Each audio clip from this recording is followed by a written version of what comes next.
পুরো রাস্তা বন্ধ হয়ে গেছে। এক সৌদিয়ান হলো গাড়ি নিয়ে আসতেছে, আমি দেখে পলাইছি, আমার দেখে ফলাইছে। ঠিক আছে,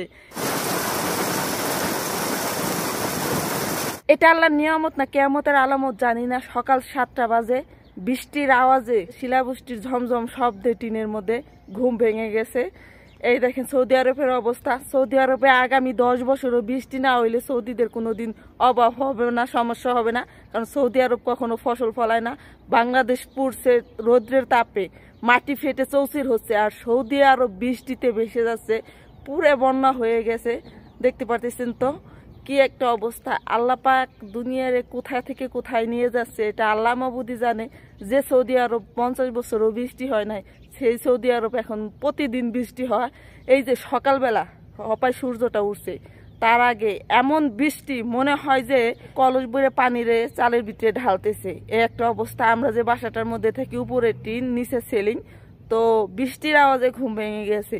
পুরো সৌদি আরব ভেসে গেছে। আমি যদি আপনাদের একটু দেখাই, আরে সৌদি আরব বৃষ্টি না হলে কি হবে?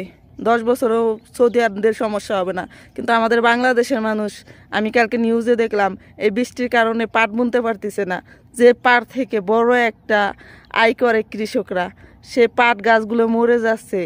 এই যে রোদ, এই রোদে বাংলাদেশে পাট গাছ তো হবে দূরের কথা, মাটিতে একটা গাছ হওয়ার সম্ভাবনা নাই। এই হয়েছে বৃষ্টি। পুরো সৌদি আরব যেদিকে দেখা যায় আর কি, পানিতে থই থই করতেছে। ওই দিক দিয়ে পানি আসে, এই দিক দিয়ে নামতেছে। কি পরিমাণ বৃষ্টি হয়েছে আমি আপনাদের একটু দেখাইতেছি।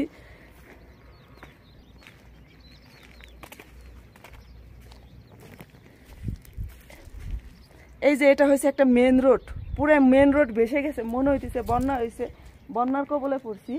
মাশাআল্লাহ পানির মধ্যে পাড়া দেওয়া যাইতেছে না, ধার যাইতেছে। এখানে মানে নৌকা চলবে এমন একটা অবস্থা। রোড পানিতে ডুবে গেছে, পানির নিচে রোড। রাজনে আসতেছে আমার গাড়ি নিয়ে, আমি সেটা বলাই।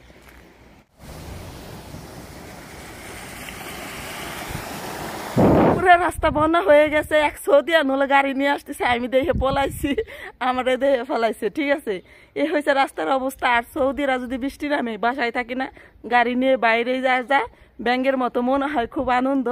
দেখেন কি পরিমাণ পানি, এগুলো মনে হইতেছে না বন্যা হয়েছে, এগুলো সব বৃষ্টির পানি, এগুলো সব বৃষ্টির পানি। এ হয়েছে রাস্তার অবস্থা। আমি পানির মধ্যে দাঁড়ায় থাকতে পারতেছি না, পাও কালাই নিতেছে। সৌদি আরব মনে হয় ডুবে যাবে, এই একটা অবস্থা। যেখানে মনে হয় সেখানে বৃষ্টি হইতেছে। বাংলাদেশের মানুষ খরায় পড়তেছে, একটু পানির জন্য হাই উতাস করতেছে। আর সৌদি আরব বন্যা, রাস্তা দিয়ে নৌকা চালানোর সময় হয়ে গেছে।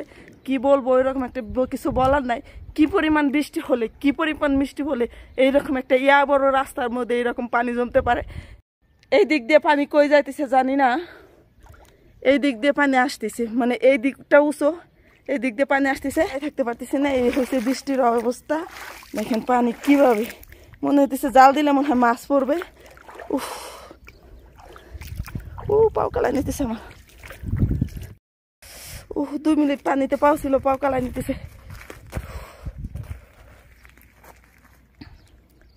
আল্লাহ পাক দুনিয়ার কোথা থেকে কোথা নিয়ে গেছে। যে সৌদি আরব এক ফোঁটা বৃষ্টির মুখ দেখে নাই কোনোদিন, সেই সৌদি আরব এখন বন্যায় পরিণত হয়েছে।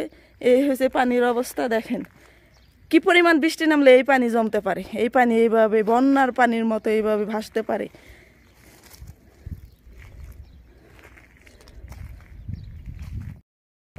এই দিকটা যদি দেখায়, যেখানে একটু নিচু সেখানেই পানি বেজে রয়েছে, যেখানে একটু নিচু সেখানে পানি বেজে রয়েছে।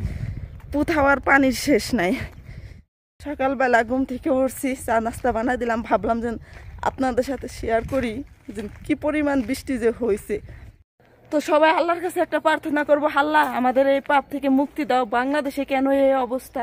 সৌদি আরবের মতো কান্ট্রিতে বৃষ্টি হয় আর আমাদের বাংলাদেশ চৌচির হয়ে যাইতেছে পেটে। বাংলাদেশের গরিব মানুষ, চাষিরা কিভাবে বাঁচবে,